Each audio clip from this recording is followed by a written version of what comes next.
मित्रों, नमस्कार। आप सभी को याद ही होगा, आज विश्वकर्मा पूजा है। सर्वप्रथम विश्वकर्मा पूजा की आप सभी को हार्दिक शुभकामनाएं।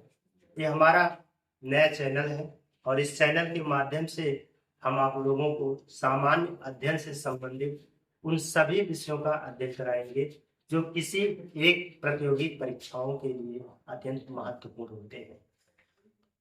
आप सभी का हमारे इस चैनल पे, नए चैनल पे हार्दिक अभिनंदन, वंदन एवं स्वागत है।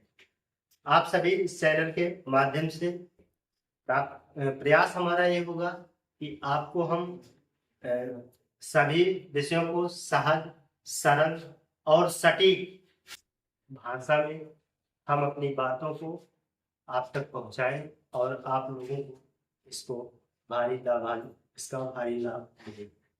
इसी क्रम में हम लोग ये प्रयास करेंगे कि आप लोगों के लिए वह सारी आवश्यक विषय प्रदान की जानी चाहिए जो आप लोगों के लिए अत्यंत महत्वपूर्ण।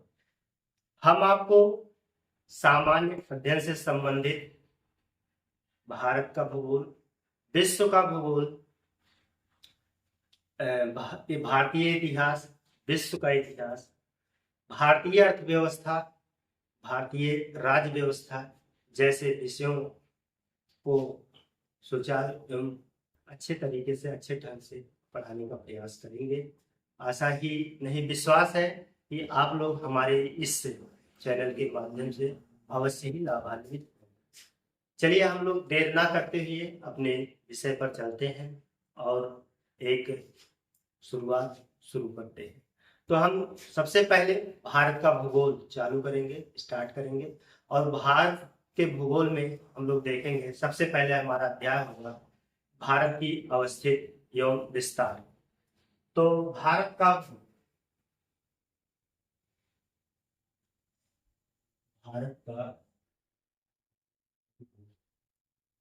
जिसे हम इंडियन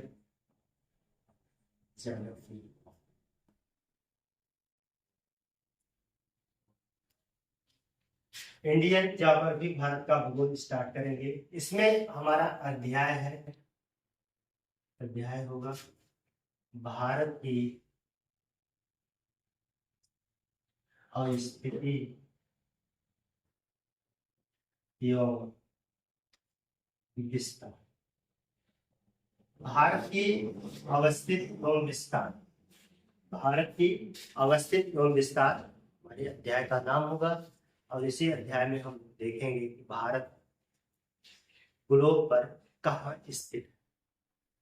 तो इस क्रम में हम लोग देखते हैं कि सबसे पहले हमें भारत का एक मैप बनाना चाहिए। जरूरी नहीं है कि मैप मानक के अनुसार हो, ऐसा कोई जरूरी नहीं है। तो हमें जो है एक अस्थायी टेम्पोररी मैप बनाना चाहिए। तो हम जो है रफली एक मैप बनाना।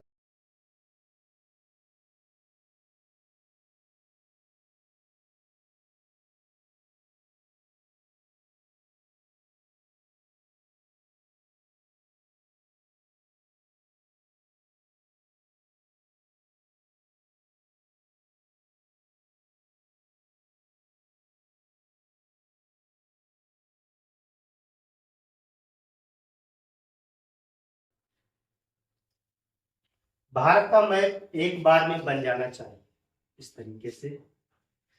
तो भारत की स्थिति हम ग्लोब पर देखेंगे कि भारत कहाँ स्थित है। तो सबसे पहले हमें यहाँ भारत की सिचुएशन जो है ग्लोब पे पढ़ना है। तो हमें ग्लोब बनाना पड़ेगा, ग्लोब को वहां पे दिखाना पड़ेगा कि भारत उस ग्लोब पर कहाँ स्थित है। तो हम एक ग्लोब बनाने का प्रयास करेंगे, ग्लोब बनाएंगे। तो ग्लोब बनेगा तो ग्लोब का काम ये है, ग्लोब का मतलब पूरा हमारा वैश्विक परिदृश्य बन जाएगा। तो वैश्विक पूरा विश्व, पृथ्वी, हमारी पृथ्वी बनेगी।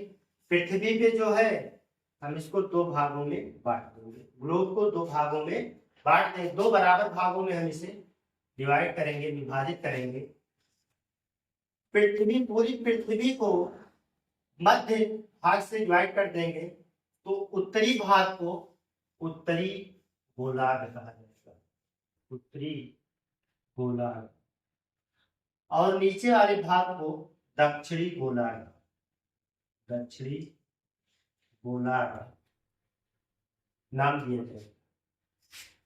जो यहाँ पृथ्वी को दो बराबर भागों में विभाजित कर रही है, वहां पे हम इसको विषुवत रेखा, विषुवत रेखा, या इसी का नाम जो है, क्योंकि ये भारत की भारत के नहीं, पूरे ग्लोब के भूमध्य भाग से होकर गुजर रही है, इसलिए इसको भूमध्य रेखा भी कहा जाता है। या इसी को हम जो है एक नाम और देंगे, 0 डिग्री अक्षांश रेखा। इसे हम 0 डिग्री अक्षांश रेखा भी कहेंगे। तो 0 डिग्री अक्षांश रेखा या भूमध्य रेखा या विषुवत रेखा के उत्तरी गोलार्ध, ये पूरा यहां से लेकर के यहां तक उत्तरी गोलार्ध, इसको हम उत्तरी गोलार्ध को नाम देंगे, और इसके दक्षिण में यानी कि नीचे स्थित आधे गोले को हम दक्षिणी गोलार्ध, गोलार्ध है तो गोलार्ध का मतलब गोला का आधा है, ठीक है, तो इसको हम दक्षिणी गोलार्ध नाम देंगे। तो अब यहाँ पे 0 डिग्री अक्षांश रेखा है, तो 0 डिग्री अक्षांश रेखा, क्योंकि ये एक डिग्री पर हम यहाँ पृथ्वी का अगर हम सेंटर मान लेते हैं, ये केंद्र है, तो केंद्र से 1 डिग्री पे यहाँ 1 डिग्री, यहाँ 2 डिग्री, 2 डिग्री, 3 डिग्री, 3 डिग्री, इस तरीके से हम 90 डिग्री तक जाएंगे। 90 का मतलब यहाँ पे जो है 90 डिग्री हो जाएगा। तो हम इसको जो है इस रेखा को एक वाली से रेखा से इस तरीके से मिला देंगे। यहाँ पे इसको मिला दीजिए, यहाँ पे इसको मिला दीजिए, इस तरीके से जो है पूरे ग्लोब के रेखाओं को आप मिला दीजिए।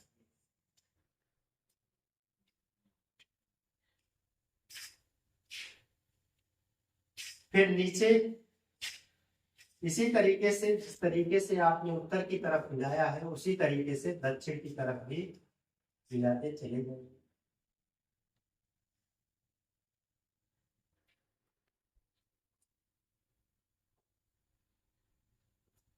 और यहाँ पे 90 डिग्री से जो उत्तर में 90 डिग्री है, यहाँ पे हम इसे उत्तरी ध्रुव नाम देंगे, उत्तरी ध्रुव, और दक्षिण में इस पॉइंट को हम नाम देंगे दक्षिणी, दक्षिणी ध्रुव कहेंगे।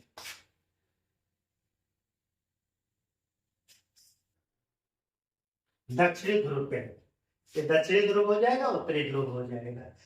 तो जो ग्लोब पर बेड़ी बेड़ी या क्षैतिज लाइनें खींची गई हैं, उन्हें हम अक्षांश रेखाएं कहते हैं। वास्तव में ये रेखाएं ना होकर के एक सर्कल के रूप में होती है, एक वृत्त की तरह कार्य करती है। अब यहाँ पे हम आपको बताना चाहेंगे कि हमारे पास एक ग्लोब है, इस ग्लोब पे जो भी इस तरीके की क्षैतिज लाइनें खींची गई है, ये वास्तव में लाइनें ना होकर के पूरे गोले को चारों तरफ से घेरे हुए हैं, पूरे गोले को चारों तरफ से घेरे हुए हैं, इसलिए ये रेखा ना होकर के बल्कि एक वृत्त की तरह कार्य करती है। तो इस तरीके से अक्षांश रेखाएं कहा जाना बहुत ज्यादा उचित नहीं है। अक्षांश रेखाएं ना कह करके इनको हम वृत्त कह सकते हैं, लेकिन सामान्य बोलचाल की भाषा में हम इन्हें रेखाएं ही कहते हैं, तो प्रायः हम लोग अक्षांश रेखाएं ही कहते हैं, कहेंगे। तो इस स्थिति में ये तो अक्षांश रेखाएं हो गई है। हम यहाँ पे विषुवत रेखा या भूमध्य रेखा को थोड़ा सा हाईलाइटेड करना चाहेंगे, इसको हम थोड़ा हाईलाइटेड कर देते हैं ताकि हमें पता रहेगी ये जो है भूमध्य रेखा। तो भूमध्य रेखा के उत्तर में जितने भी हैं लाइनें हैं, सब हम उत्तरी अक्षांश रेखा कहेंगे। भूमध्य रेखा के नीचे जो भी लाइनें हैं हम उसे दक्षिणी अक्षांश रेखा कहेंगे। यहाँ हमने अक्षांश रेखाओं को पढ़ लिया है। भूमध्य रेखा के उत्तर में उत्तरी अक्षांश रेखाएं और भूमध्य रेखा के दक्षिण में स्थित सभी रेखाएं दक्षिणी अक्षांश रेखाएं कहलाएंगी। अब हम अक्षांश रेखाओं के बाद जो है देशांतर रेखाओं को समझने का प्रयास करते हैं।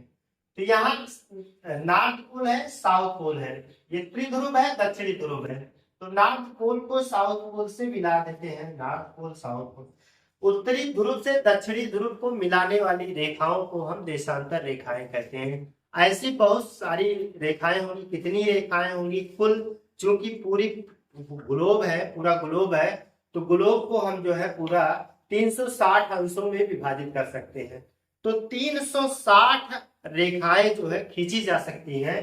तो हम उत्तरी ध्रुव से दक्षिणी ध्रुव की तरफ जो है 360 रेखाओं को खींच सकते हैं, खींचेंगे।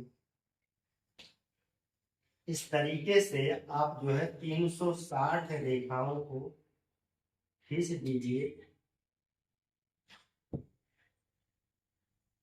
तो इस तरीके से हमारा एक ग्लोब तैयार हो जाता है। तो जो ऊपर से नीचे यानी उत्तरी ध्रुव से लेकर के दक्षिणी ध्रुव की ओर रेखाएं खींची गई हैं, इन रेखाओं को देशांतर रेखाएं कहते हैं। अब इस देशांतर रेखाओं या अक्षांश रेखाएं, जो भी देशांतर रेखाएं हैं या अक्षांश रेखाएं हैं, वह वास्तव में वास्तविक रेखाएं नहीं है, बल्कि ये काल्पनिक रेखाएं हैं। ऐसा हम लोगों ने अपने या हमारे वैज्ञानिकों ने अपने सुविधा के लिए पूरी पृथ्वी को अक्षांश और देशांतर रेखाओं में विभाजित कर रखा है। तो ऐसी स्थिति में हम लोग जो है यहाँ से उत्तरी ध्रुव से एक रेखा को थोड़ा सा हाईलाइटेड कर लेंगे, एक देशांतर रेखा को हाईलाइटेड कर देंगे। यह हाईलाइट कर रहे हैं इसको हम मान लेते हैं ये जो है 0 डिग्री देशांतर रेखा, 0 डिग्री देशांतर रेखा है। 0 डिग्री देशांतर रेखा है। 0 डिग्री देशांतर रेखा एक मानक रेखा है, इसलिए हम इसे एक नाम और देंगे, अंतरराष्ट्रीय मानक समय रेखा। अंतरराष्ट्रीय मानक समय रेखा, अंतरराष्ट्रीय मानक समय, या आप इसे 0 डिग्री देशांतर रेखा कह सकते हैं। अब 0 डिग्री देशांतर रेखा आपके फ्रंट पे है। ग्लोब पे मैं पुनः बताने का प्रयास करूंगा कि यहाँ से उत्तरी ध्रुव दक्षिणी ध्रुव, उत्तरी ध्रुव से दक्षिणी ध्रुव तक खींची गई एक रेखा है। इस रेखा को हमने 0 डिग्री देशांतर रेखा नाम दिया। जस्ट इसके विपरीत, ठीक इसके पीछे आप जब आएंगे तो वही रेखा 180 डिग्री देशांतर रेखा होगी। तो हम इसके पीछे, क्योंकि इसके पीछे है, तो यहां मान के चलिए ये वाली रेखा पीछे, जो जस्ट पीछे है, इसको 180 डिग्री देशांतर रेखा कहेंगे, देशांतर रेखा नाम देंगे। 180 डिग्री देशांतर रेखा, या इसी को हम कह सकते हैं अंतरराष्ट्रीय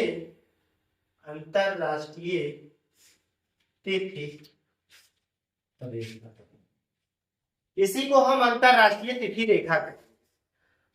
तो 2 रेखाएं क्लियर हो गई है। जो आपके फ्रंट सामने है उसको हम 0 डिग्री देशांतर रेखा कह सकते हैं।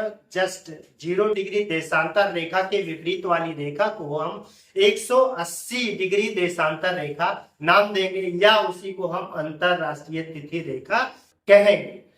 अब हम जो है 0 डिग्री देशांतर जो रेखा है, इसके पूरब, इस तरफ, इसके पूरब वाले को हम पूर्वी गोलार्ध नाम देंगे, पूर्वी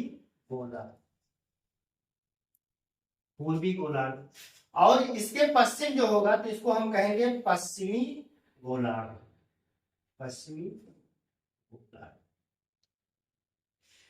ध्यान है, आप लोगों को थोड़ा सा समस्या हो रही है, तो समस्या हो सकता है कि किसी को ना पता हो या बहुत लोगों को पता हो सकता है, होता भी है, बहुत सामान्य सी चीज है। दिशाओं की जानकारी करने के लिए थोड़ा सा हम यहाँ प्रयास करेंगे आप लोगों को बता दें।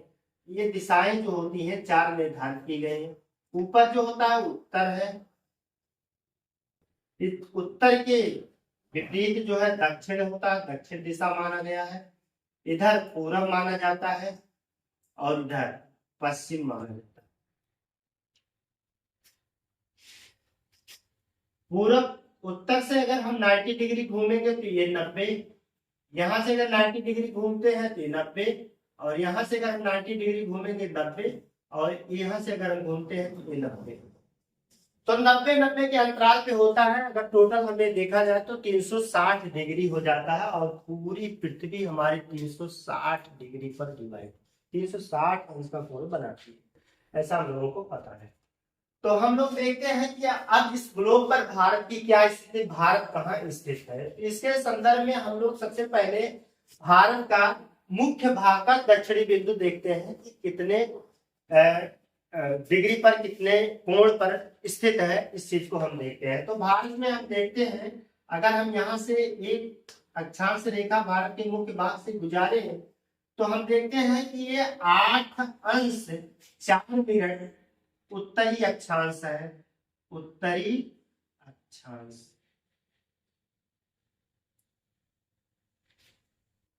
उत्तरी अक्षांश 8 अंश 4 मिनट भारत के मुख्य भाग का दक्षिणी छोर है। तो 8 अंश 4 मिनट उत्तरी अक्षांश पे मिला। अब इसके बाद हम धीरे धीरे क्रमशः करके उत्तर की तरफ बढ़ते जाते हैं। तो हम ऊपर देखते हैं कि एक रेखा जो ऊपर वाली भी, यहाँ पे इसको हम जो है 37 अंश 6 मिनट उत्तरी अक्षांश नाम देंगे, उत्तरी अक्षांश 37 अंश 6 मिनट उत्तरी अक्षांश नाम दिया जाएगा। तो 8 अंश 4 मिनट क्रमशः ऊपर की तरफ, उत्तर की तरफ बढ़ेंगे तो हमें यहाँ 37 अंश 6 मिनट उत्तरी अक्षांश तक जाना पड़ेगा। उसके बाद से भारत की सीमा खत्म हो जाएगी ऊपर उत्तर की तरफ, और दक्षिण की तरफ यहाँ है। तो ये हमारी हो गई भारत की स्थिति। तो देखते हैं हम भारत जो है कहाँ स्थित है। तो इस ग्लोब पर अगर हम भारत को देखें तो भारत जो है भूमध्य रेखा के उत्तर, मतलब उत्तरी गोलार्ध, और इस देशांतर रेखा के पूर्व में स्थित है। भारत की स्थिति अगर आप देखिएगा, थोड़ा सा स्पेस कम है तो हम यहाँ ऊपर इसको मिटा देते हैं, यहाँ ऊपर मिटा के हम जो है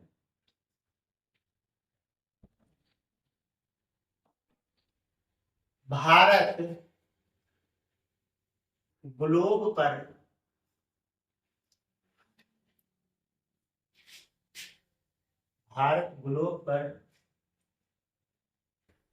उत्तरी गोलार्ध, उत्तरी अक्षांश एवं पूर्वी देशांतर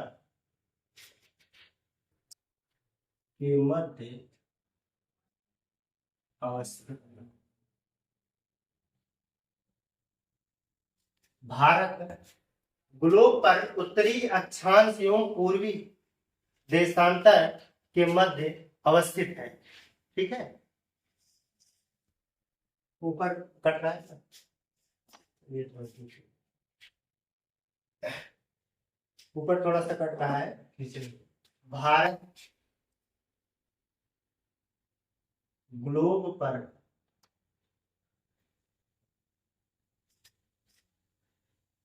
उत्तरी अक्षांश और पूर्वी देशांतर में अवस्थित है,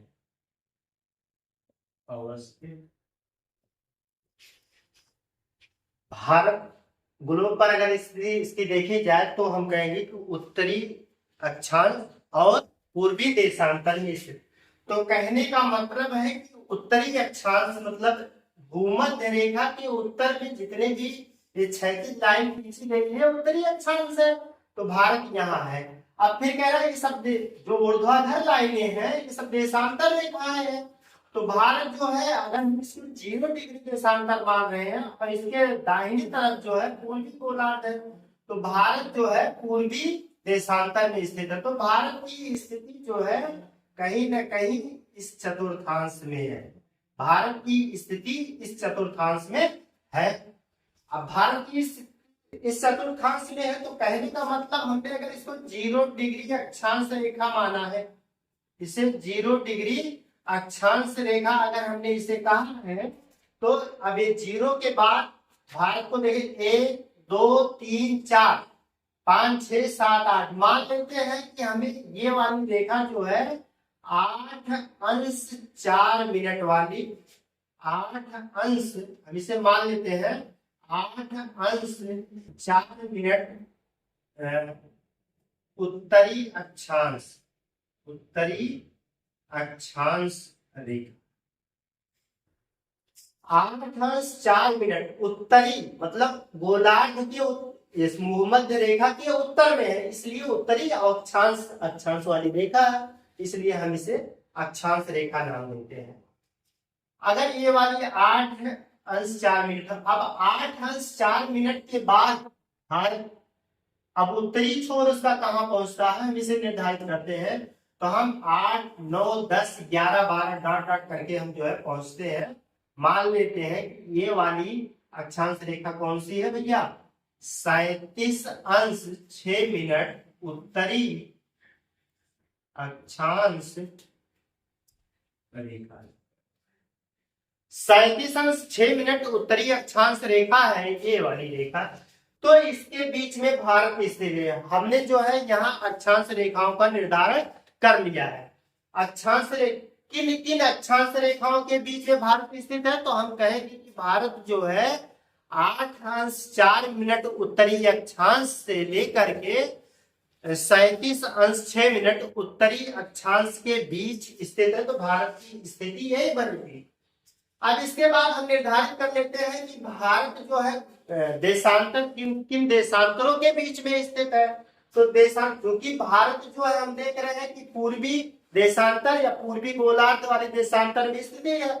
तो हम इधर की तरफ देखते हैं तो भारत की, अब हम इधर की तरफ चलते हैं तो देखते हैं कि भारत का ये सिरा जो है, ये वाला सिरा 68 अंश 7 मिनट पूर्वी देशांतर, पूर्वी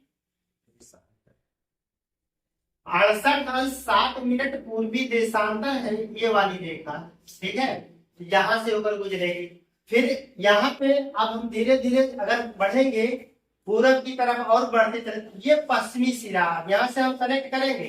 ये देखिए पश्चिम की तरफ है तो पश्चिमी सिरा हो गया, ये जो है पूरब की तरफ तो पूर्वी सिरा हो जाएगा। ये उत्तर, ऊपर उत्तर माना जाता है, नीचे दक्षिण माना जाएगा।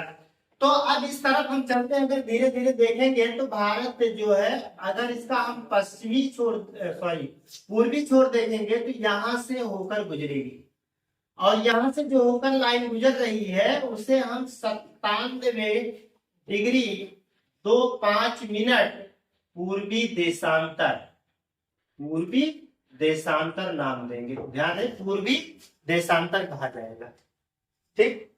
97.25 मिनट पूर्वी देशांतर नाम देंगे। तो हमने भारत की स्थिति को तय कर लिया। अब हम गोलोक पर देखते हैं कि भारत की क्या स्थिति है।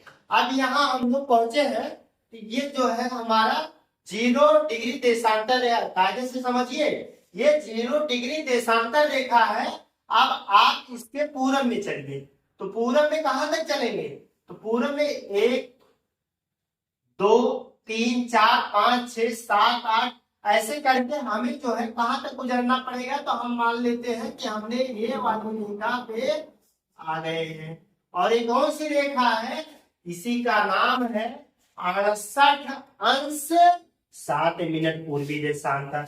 68 अंश ये है और 7 मिनट है पूर्वी देशांतर। जैसे ग्राफ में होता है तो आपने ग्राफ में देखा होगा, थोड़ा सा समझ लीजिए कि अगर ये बड़ी बड़ी लाइनें खींची गई है, ये बड़ी बीच में बड़ी बड़ी लाइनें होती है, बीच में क्या होती है, बहुत पतली पतली लाइनें, हल्की हल्की छोटी बहुत छोटी लाइनें, उनको हम जो मिनट के रूप में काउंटिंग करते हैं, उनको हम जो मिनट के रूप में काउंटिंग करते हैं। तो इस तरीके से यहाँ पे लाइनें, ग्राफ वाली लाइनें आप लोगों ने देखा होगा कि कुछ छोटी छोटी लाइनें होती हैं और कुछ बड़ी लाइनें, बड़ी लाइनों के बीचों में छोटी छोटी लाइनें होती हैं। तो जो छोटी लाइनें होती हैं उनको हम जो है मिनट के रूप में देखते हैं, जो बड़ी लाइनें हैं उनको हम जो है अंश के रूप में काउंट करेंगे। ऐसा आप लोगों ने देखा होगा। फिलहाल तो ये मिनट देख लीजिएगा, 68 अंश 7 मिनट का मतलब है। ये बड़ी बड़ी लाइनें 68 है और उसके बाद उसमें मिनट छोटी इकाई है। तो ये चीज यहाँ पे देखिए, ये पश्चिमी सिरा हो जाएगा। फिर हम अगर आगे बढ़ते जाएंगे तो हम देखेंगे फिर 68, 69, 70, 71, 72, 73 करके हमें कहाँ पर पहुंचना है। मान लेते हैं कि ये वाली लाइन जो है यही है 97 अंश 25 मिनट पूर्वी देशांतर है। तो पूर्वी देशांतर इसलिए कह रहे हैं कि इस गोलार्ध के पूरब में है, इसलिए हम इसे पूर्वी देशांतर नाम दिए जा रहे हैं। तो हमने ये सारी चीजों को क्लियर कर लिया है। तो भारत की स्थिति इसी चौहद्दी में है, इसकी ये चारों पॉइंट यही है। भारत गोलोक में इसी में स्थित है। तो अब भारत की स्थिति गोलोक के हिसाब से क्या हो जाएगी, भारत उत्तरी गोलार्ध तथा पूर्वी देशांतर वाले में, पूर्वी गोलार्ध, पूर्वी ये उत्तरी गोलार्ध है और ये क्या है, पूर्वी गोलार्ध है। तो भारत उत्तरी गोलार्ध और पूर्वी गोलार्ध के चतुर्थांश में क्या है, स्थित है। ठीक है, स्थिति भारत यहाँ भारत की स्थिति बनेगी क्या, गोलोक पर भारत की स्थिति यहाँ पे बनेगी। तो आपने समझ लिया होगा कि भारत कहाँ स्थित है। तो भारत आप कह दिए उत्तरी अक्षांशीय गोलार्ध में और पूर्वी देशांतरीय गोलार्ध में स्थित है। इस बात को समझ लीजिएगा, ये बात क्लियर हो गई। अब अगर इतनी बात यहाँ पे क्लियर हो गई है तो अब आप यहाँ देखिए, तो हमने यहाँ पे ये तय कर लिया है कि भारत यहाँ है, पश्चिमी हो गया और ये उत्तरी हो गया, पूर्वी हो गया, दक्षिणी। तो यहाँ एक पॉइंट होगा जहां से ये रेखाएं स्पर्श करके भारत से होकर गुजरेंगे। ठीक है, भारत के किनारे से होकर गुजरेंगी, ये पॉइंट होगा। इन पॉइंट का नाम हम स्पेशली एक नाम रख लेते हैं। जैसे मान के उत्तर में है अगर, तो यहाँ पे उत्तर वाले में हमने इसका नाम इंदिरा पॉइंट रखा। क्या नाम रखेंगे, इंदिरा पॉइंट नहीं, इंदिरा कॉल कहेंगे। जो उत्तर में है उसका नाम इंदिरा कॉल रहेगा। और यहाँ पे इंदिरा कॉल हो गया है। अब इसके विपरीत दक्षिण में है, दक्षिण में जो ये भारत का मुख्य भाग है, इस पॉइंट को हम क्या नाम देंगे, इस पॉइंट को हम नाम देते हैं कन्याकुमारी। कन्याकुमारी पॉइंट क्या स्थान है, कन्याकुमारी कहाँ है, तमिलनाडु में, तमिलनाडु। और ये कहाँ है, लद्दाख, वर्तमान में ये लद्दाख में है। ठीक, अब इसी तरीके से हम पश्चिम में देखते हैं। पश्चिम में ये जो है इस पॉइंट का नाम है गौरमोता,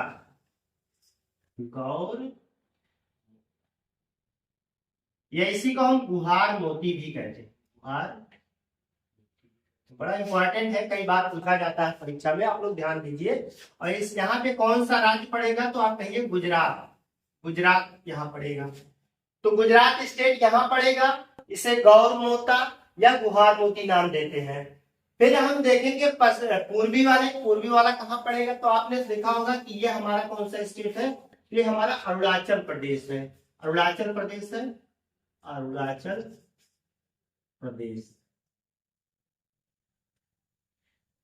अरुणाचल प्रदेश में ये कौन सा पॉइंट है, तो हम इसका नाम किबिथु बोलेंगे, किबिथु है, किबिथु पॉइंट है। तो हमने चारों का नामकरण कर लिया है। यहाँ पे पूरब में वो कौन सी रेखा है, कौन सा स्थान है जहां से टच होकर के जाती है, तो आप कह दीजिए किबिथु है। उत्तर में है इंदिरा कॉल है, पश्चिम में गौरमोता या गुहार मोती है, दक्षिण में कन्याकुमारी।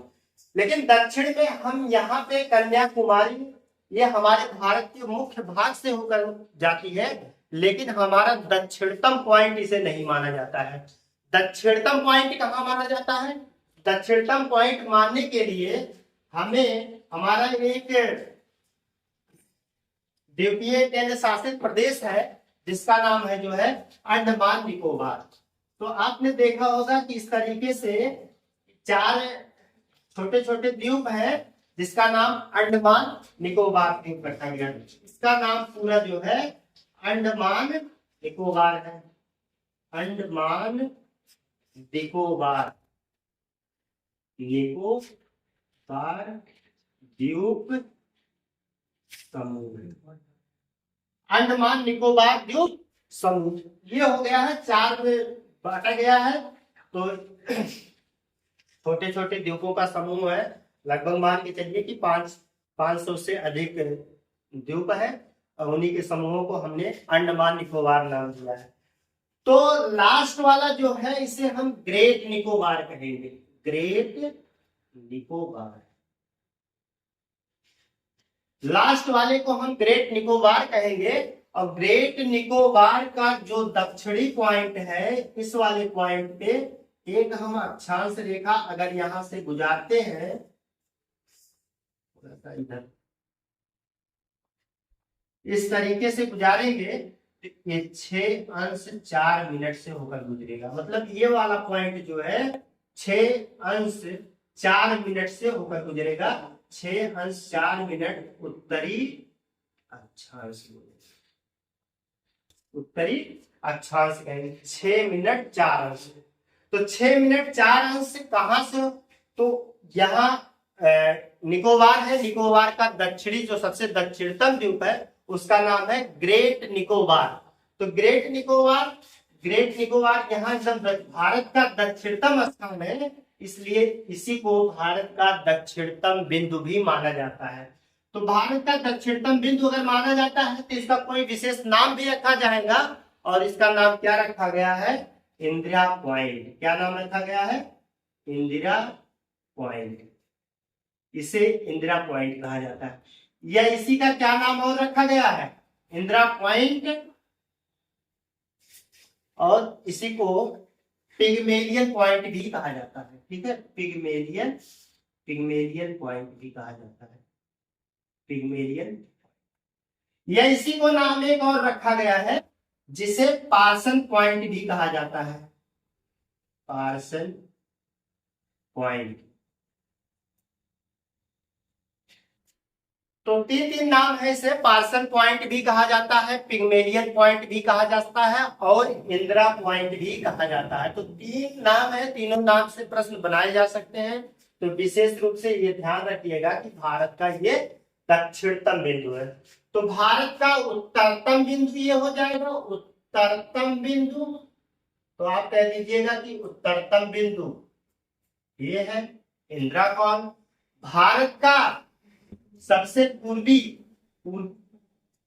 बिंदु क्या है? पूर्वी बिंदु जो है आप किलोथू को कह दीजिएगा।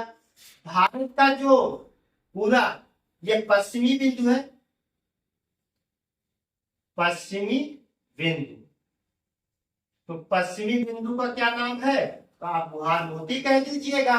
और भारत का जो है एकदम दक्षिणतम बिंदु, तो दक्षिणतम बिंदु का क्या नाम है? यहाँ पे आप जो है दक्षिणतम बिंदु, दक्षिणतम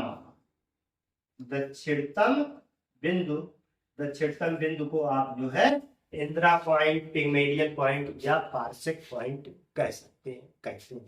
ठीक है, तो इस चीज को आप लोग जो है इतना आज की क्लास में इतना ही। इसके बाद जो है हम लोग इसी कक्षा को आगे कंटिन्यू करेंगे। तब तक के लिए आप लोगों को धन्यवाद। जय हिंद।